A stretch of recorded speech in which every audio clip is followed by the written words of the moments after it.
Hey, I just got back from seeing The Girl with the Dragon Tattoo. I thought that you guys know what I thought about it. Well, let me just get this out of the way right away. If you've seen the Swedish movies of The Girl with the Dragon Tattoo, like I have seen the first two at least, it's almost impossible to watch this movie without thinking of them. That's not necessarily a bad thing. I mean, it's really tough, for me at least, to consider one's better than the other, or I think they're both good in some of the same ways, and they both have some of the same weaknesses.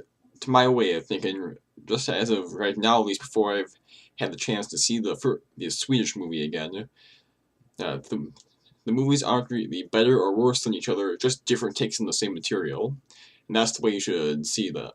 You should look at them. Well, anyway, uh, the movie follows two main characters. One one a newspaper reporter and the other a computer hacker as they team up to uh, try to solve a decades-old mystery from a large family of Swedish industrialists. The the the journalist character played by Daniel Craig, his name is Mikhail Blomkvist, is invited to the island where most of his family lives to try to investigate the disappearance of the patriarch's niece.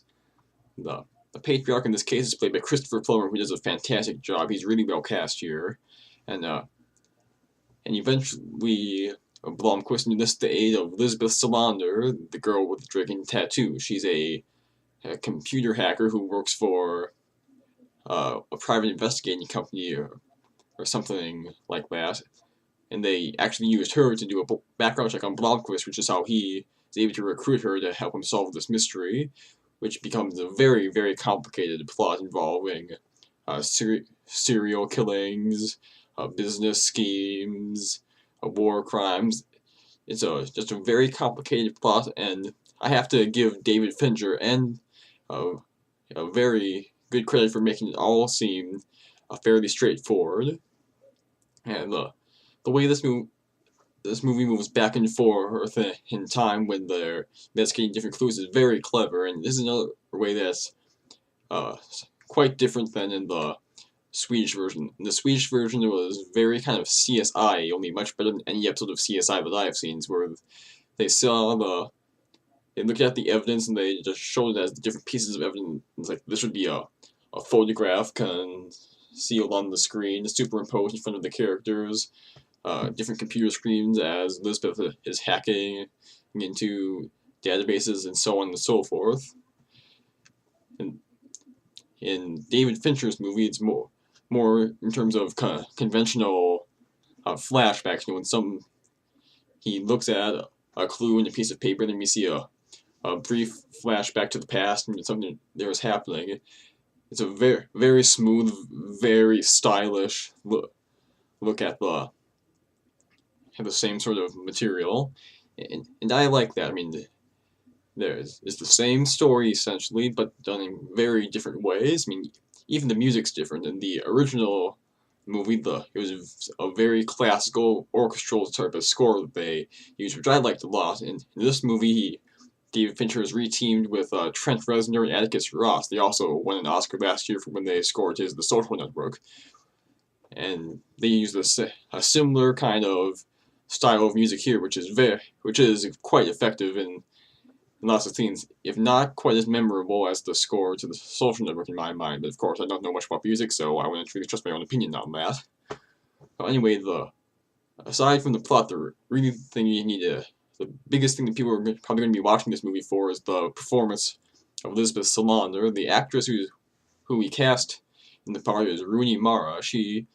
Her only real big role previous to this was the role of Mark Zuckerberg's soon-to-be ex-girlfriend from the movie The Social Network, and she's really, really good in this movie. She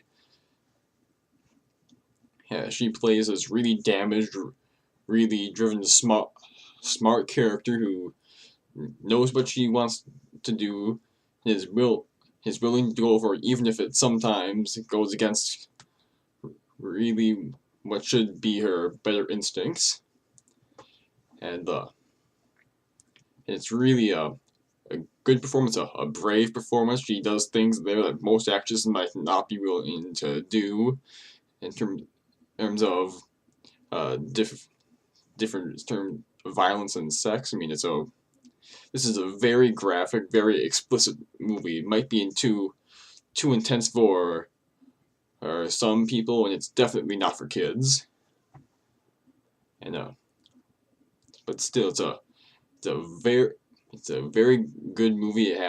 One thing I liked about this movie was the pacing. I mean, the pacing is one thing that I would say is definitely better than in the Swedish movie. The Swedish movie tend to go too far along, tend to get bogged down in some of the pacing, go following one character then following another character.